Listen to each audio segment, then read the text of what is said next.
बिस्मिल्लाहिर्रहमानिर्रहीम। अस्सलाम वालेकुम। आप देख रहे हैं मेरा यूट्यूब चैनल। मैं उज्जवल खान। नाजरीन, वो कहते हैं ना कि हुकूमत को लेने के देने पड़ गए। आज नए chief justice of Pakistan justice Yahya Afridi ने आज अपने ओहदे का हल्फ ले लिया और हल्फ लेने के बाद वो सुप्रीम कोर्ट आए और सुप्रीम कोर्ट में सबसे पहला जो तारीखी ऑर्डर जारी कर दिया। इससे पूरे हुकूमत के ऐवानों में एक लड़खड़ाहट सी हो गई। हुकूमत के ऐवानों में एक किस्म का जल्जला सा आया और आज जस्टिस याया अफरीदी जो कि पाकिस्तान के 30वें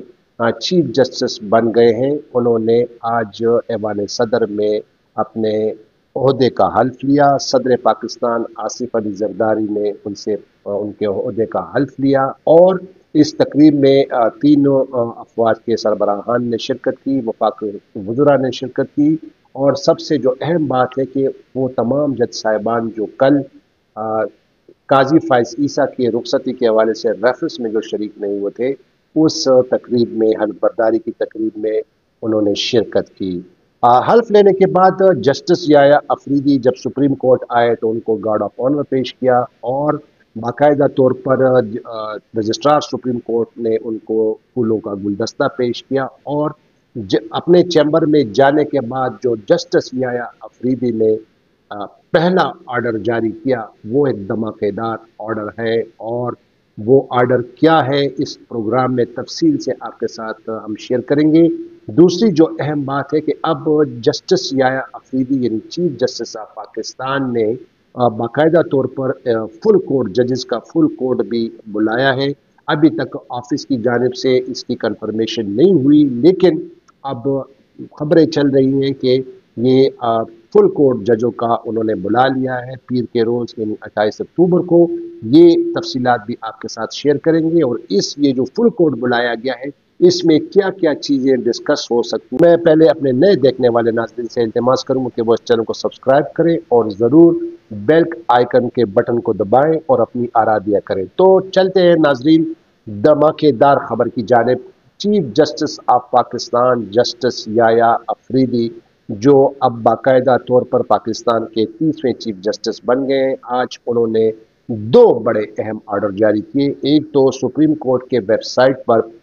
बाकायदा अब वो स्ट्रक्चर चेंज हो गया है, यानी chief justice of Pakistan justice Yahya Afridi, उनके बाद जो दूसरे नंबर पर सीनियर जज हैं जस्टिस सैयद मंसूर अली शाह, उसके बाद फिर जस्टिस मुनीब अख्तर, जस्टिस अमीनुद्दीन खान और जस्टिस जमाल खान मंदोखेल। तो ये सुप्रीम कोर्ट के वेबसाइट पे बाकायदा तौर पर अब ये मालूमात जो है वो चस्पा कर दी गई हैं। और कल जो काजी फाइज ईसा के एजाज में जो रेफरेंस था, अलविदाई रेफरेंस, उसमें कुछ चंद वकला बड़े जो है ना दावे के साथ कह रहे थे कि चूंकि अब जस्टिस याया अफरीदी वो चीफ जस्टिस बन जाएंगे तो लिहाजा उनके बाद जो लोग हैं वो सीनियरिटी लिस्ट में आ जाएंगे। यानी जस्टिस याया अफरीदी जो कि सीनियरिटी के लिहाज से तीसरे नंबर पर थे सुप्रीम कोर्ट में, चूंकि अब वो पहले नंबर पर आ गए हैं, चीफ जस्टिस बन गए, तो लिहाजा वकला का कहना था कि जो तीसरे नंबर के बाद जो दो नंबर है वो जस्टिस अमीनुद्दीन खान और जस्टिस जमाल खान मंदोखेल। लेकिन justice Yahya Afridi chief justice of Pakistan ने आज बड़ा धमाका कर दिया और हुकूमत के ऐवानों को हिला दिया है। और अब हुकूमत के लिए बहुत ज़्यादा मुश्किलात जो है वो दरपेश होंगी, क्योंकि chief justice of Pakistan justice Yahya Afridi ने बाकायदा तौर पर एक दूसरा बड़ा अहम नोटिफिकेशन भी जारी कर दिया है, जो कि ये भी हुकूमत के लिए बहुत ख़तरनाक साबित हो सकता है और हुकूमत के मुश्किलात में इजाफा कर सकता है। ये नोटिफिकेशन क्या है? ये notification supreme court practice and procedure act के मुताबिक है। आपको याद होगा कि supreme court practice and procedure act, जिसके तहत चीफ जस्टिस ऑफ पाकिस्तान उस 3 रुकनी कमेटी के हेड होते हैं और साथ ही साथ उनके साथ 2 सीनियर जज साहिबान होते हैं। और काजी फाइज ईसा के दौर में भी यही था, लेकिन चूंकि काजी फाइज ईसा उस वक्त उस कमेटी में यकतनहा रह गए थे, क्योंकि उनके साथ सीनियर जज जस्टिस मंसूर अली शाह और जस्टिस मुनीब अख्तर थे, जो कि वो बिल्कुल उनको नहीं निभा रहे थे और वो फैसला जो है वो कुछ नहीं कर सकते थे, क्योंकि मेजॉरिटी जो थी वो उनके साथ मंसूर अली शाह और जस्टिस मुनीब अख्तर उनका फैसले के खिलाफ जाते थे। तो उसके बाद काजी फाइज ईसा जो अब रुखसत हो गए और आज जिसको भी फ़ोन करें तो वो पहला उनका जवाब होता है कि आपको यौम निजात मुबारक हो। यानी काजी फाइज ईसा के जाने के बाद अवाम इतने खुश है और ख़ुद सुप्रीम कोर्ट का अमला भी बहुत ज़्यादा खुश है, क्योंकि काजी फाइज ईसा ने जो इस आइन के साथ किया और इस जजों के जो साथ किया वो, और कल जो उनको बेइज्जती का सामना करना पड़ा, कल जो सहाफ़ियों ने उन पर मिसाइल दागे, उन पर सवालात किए, लेकिन काजी फाइज ईसा बिल्कुल उन्होंने कोई सवालात के जवाबात नहीं दिए। जब उन्होंने सुप्रीम कोर्ट के अहाते में बुनियादी इंसानी हकूक़ का एक मकबरे का इफ्तिताह किया, बज़ाहिर तो वो एक यादगार है, लेकिन हम उसको मकबरा इसलिए कहते हैं कि वहाँ पे जो जितने भी ह्यूमन राइट्स, बुनियादी हकूक़ की जो पामाली काजी फाइज ईसा ने अपने दौर में की, उसकी तारीख जो है उनको उसको कभी माफ़ नहीं करेगी। तो जो नोटिफिकेशन आज chief justice of Pakistan justice Yahya Afridi ने जारी किया है, तो वो नोटिफिकेशन उस supreme court practice and procedure act committee के जो है मेंबरान के हवाले से, और उसमें बाकायदा तौर पर अब वो कमेटी की तश्कील नो कर दी गई है, और उस कमेटी में अब जस्टिस याया अफरीदी जो उस कमेटी को हेड करेंगे, उसमें साथ जो है दो सीनियर जज साहिबान यानी जस्टिस मंसूर अली शाह और जस्टिस मुनीब अख्तर को इसमें शामिल कर दिया है। ये बहुत बड़ी खबर है और हुकूमत के लिए बहुत खतरे का बायस बनती है। क्यों? क्योंकि जस्टिस सईद मंसूर अली शाह ने कुछ दिन पहले ही chief justice of Pakistan justice Qazi गुज़िश्ता जो चीफ जस्टिस थे, जो अब साबिका हो गए, उनको एक लेटर लिखा था और उनमें बाकायदा तौर पर सईद मंसूर अली शाह साहब ने इनकार किया था कि वो किसी भी ऐसी खुसूसी बेंच का या कोई लार्जर बेंच का हिस्सा नहीं बनेंगे जब तक उस supreme court practice and procedure act में जो तरमीम की गई थी, एक ऑर्डिनेंस के तहत, सॉरी वो स्टार्ट में मैं बताना भूल गया, जब काजी फाइज ईसा को जब इन दोनों जज साहबान से पहले कुछ मुखालफत की, तो फिर उनकी ख्वाहिश के मुताबिक हुकूमत ने supreme court practice and procedure act 2023 में एक ऑर्डिनेंस के जरिए तब्दीली की थी और उसमें फिर काजी फाइज ईसा को बाइख्तियार बना दिया था, और उस ऑर्डिनेंस के तहत फिर काजी फाइज ईसा साहब ने जस्टिस मुनीब अख्तर जो कि तीसरे अहम रुकन थे, सीनियर जज थे, उस कमेटी से निकाल दिया था, जिसके खिलाफ मंसूर अली शाह ने बड़ी मज़ाहमत की थी और उसकी बड़ी मुखालफत की थी, और उस कमेटी में फिर मंसूर अली शाह साहब भी नहीं बैठते थे। तो अभी जो चीफ जस्टिस याया अफरीदी, काजी का नाम इसलिए आ रहा है कि तकरीबन 13 महीने हमने उनको बर्दाश्त किया और काजी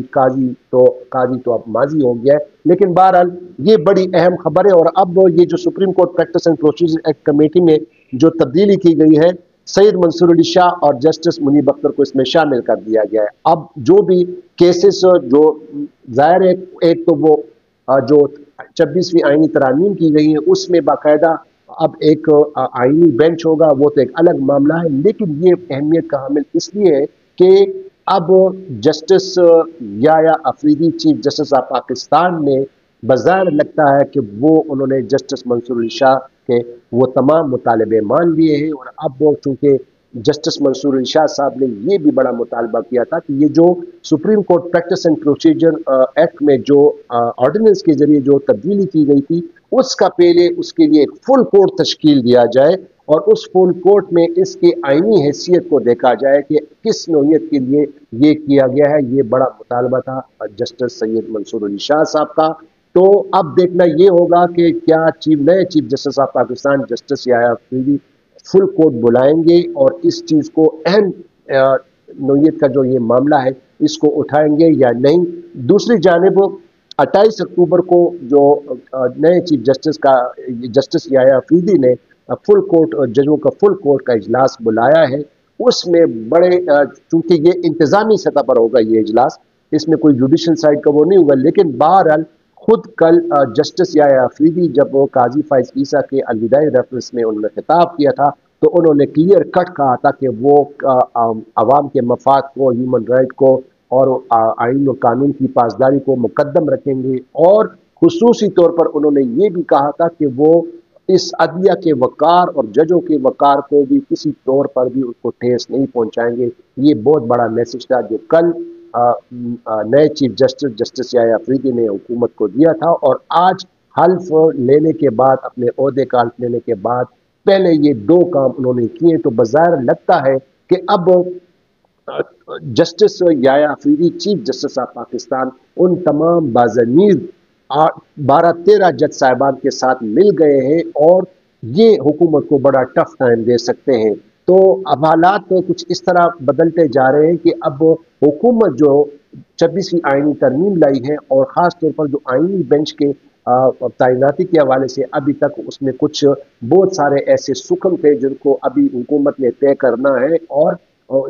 ये कभी इम्कान है कि एक 27वीं आईनी तरमीम लाई जाए। तो इन तमाम चीज़ों को देखा जाएगा। काजी फायज ईसा ने जो कारनामे किए थे इसी supreme court practice and procedure act के तहत उसने जस्टिस मुनीब अख्तर को कमेटी से निकाल कर अपने साथ जस्टिस अमीनुद्दीन खान को लगाया और उन्होंने फिर वो केस लगाया 63A वाले का केस, जो कि 2022 में एक सुप्रीम कोर्ट की जजमेंट आई थी जिन्होंने 63A के हवाले से बहुत बड़ा फैसला दिया था और उस फैसले को तहरीर किया था इसी सीनियर जज जस्टिस मुनीब अख्तर ने, जिसके तहत ये सुप्रीम कोर्ट ने करार दिया था कि अगर कोई भी किसी पार्टी का रुकन पार्लियामेंट में किसी दूसरी पार्टी को वोट देता है अपने पार्टी के मंशा के खिलाफ तो उसका वोट शुमार नहीं होगा। काजी साहब ने वो कारनामा करके हुकूमत के लिए वो बड़ा कारनामा करके जो है वो उसको उस केस को जो है कलअदम करा दिया था और बाकायदा